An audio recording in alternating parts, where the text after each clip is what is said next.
부과 제척 기간에 대한 설명인데요. 세금이라는 것은 그렇죠. 어떤 납세 의무가 생겨서 세금을 세무서가 고지를 한다 그러면 세금을 고지할 수 있는 기간이 한도가 있어야 되겠죠. 아무 때나 고지하면 안 되죠. 또 하나는 이제 고지를 하면은 그 고지할 때 세금을 납부할 수 있는 기간이 또 정해지겠고, 그 기간을 또 못 지키면은 또 벌금조로 가산금이라는 게 또 붙고, 뭐 이런 식으로 세금은 그 국민의 재산권을 침해하는 거기 때문에 모든 그 조세는 그 과세하는 시점부터 나중에 징수하는 타이밍까지 모든 것이 기간이라는 것이 정해져 있습니다.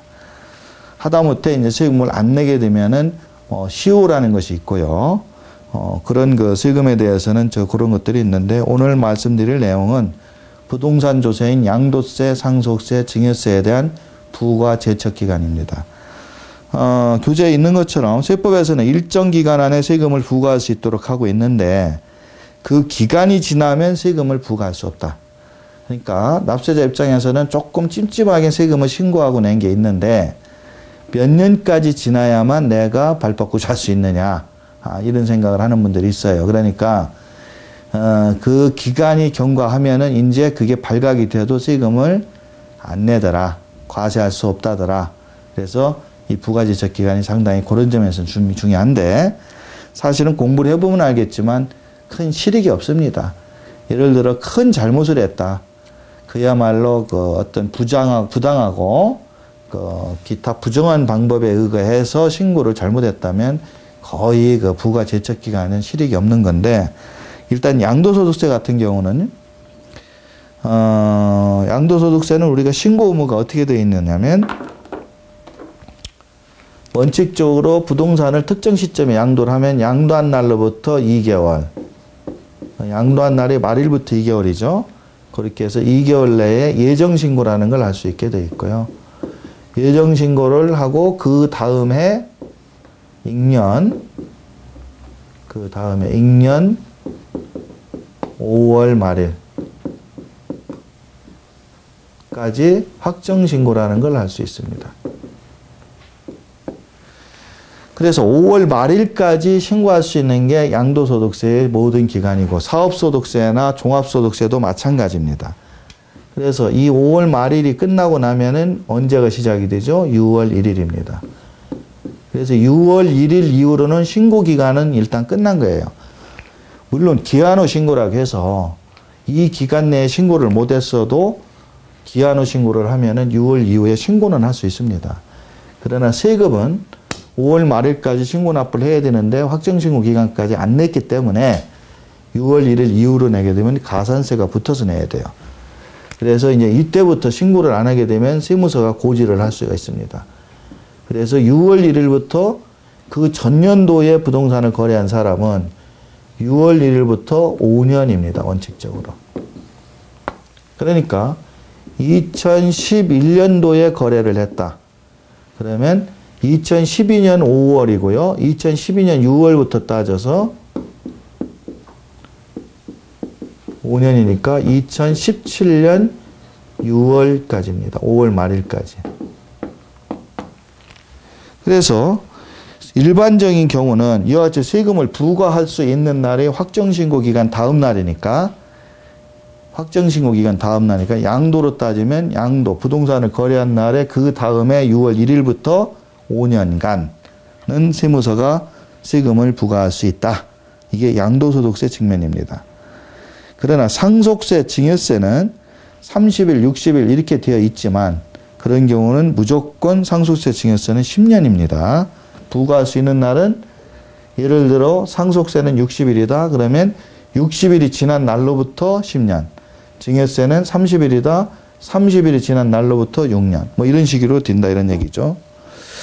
자, 법정 신고 기간 내에 과세표준 신고서를 제출하지 아니한 경우, 이 얘기는 뭐냐면, 요 신고 기간 내, 상속세, 증여세, 양도세 신고 기간 내에 신고서를 일단 제출을 했는데 그 신고서 자체가 문제가 있어서 과세를 하는 건 5년이에요.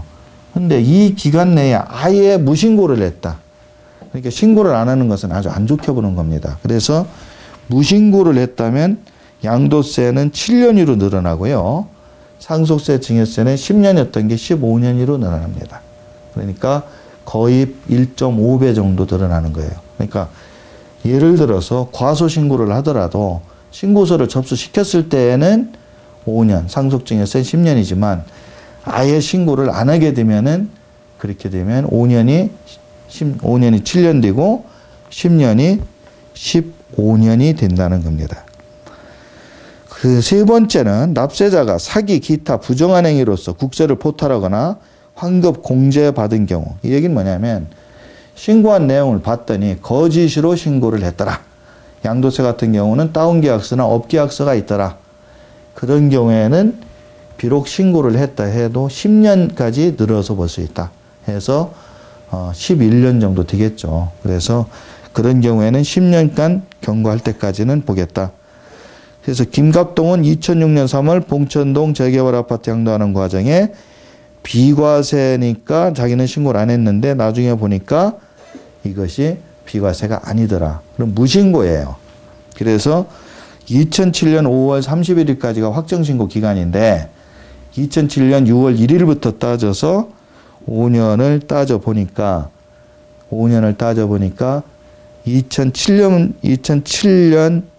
6월부터 5년을 따지면 2014년이 되나요? 예.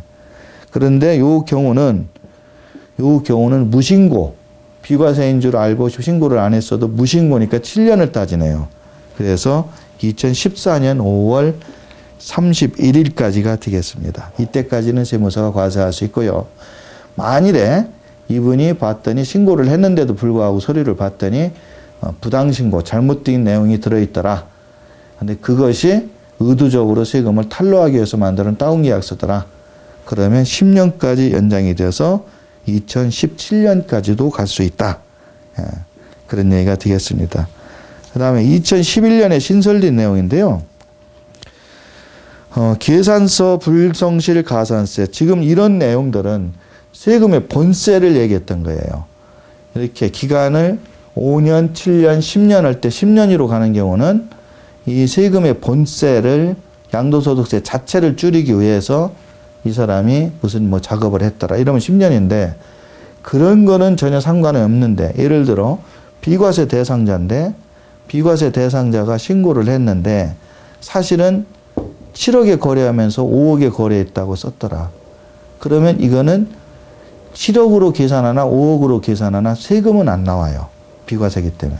그렇지만 가산세 형태로 세금이 나옵니다. 그럼 예전 규정은 본세에 세금이 탈루된 게 없기 때문에 연장할 수가 없었지만 지금 2011년 이후 규정은 그런 페널티적인 가산세만 붙더라도 질이 안 좋다 해서 10년으로 연장해서 과세할 수 있다. 그 규정이 2011년에 개정이 됐습니다. 그 다음에 상속이나 증여세도 마찬가지인데요.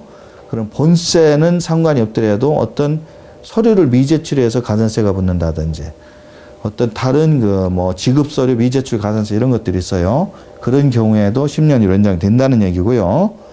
그 다음에 상속증여세를 10년이 원래 무신고를 하면 15년인데 고액상속재산이라는 게 있습니다.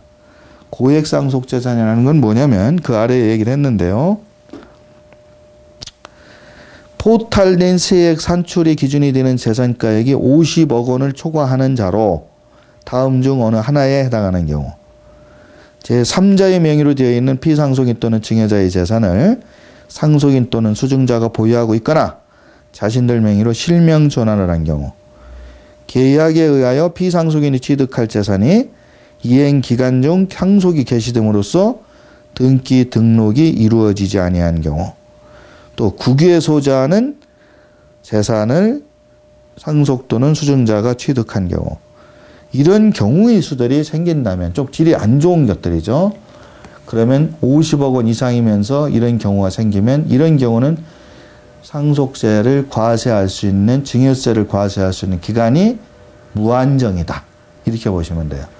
왜 그러냐 법규 규정이 이런 내용을 과세관청이 안 날로부터 1년 그 얘기는 뭐냐 20년 지났는데 그때 알았다.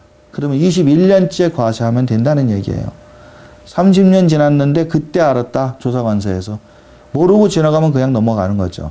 근데 알게 되면 그때부터 1년 이내에 과세할 수 있다. 다만 이 규정도 2011년도에 신설된 규정에 따르면 원래 본세가 누락된 게 나타나야만 이렇게 10년, 20년 연장할 수 있었던 부분이 가산세만 누락돼도 세금을 때릴 수 있다는 규정이 신설됐다는 부분을 이해하시기 바랍니다. 그거는 상속세뿐만 아니라 부가세법이나 법인세, 소득세법 다 마찬가지가 되겠습니다.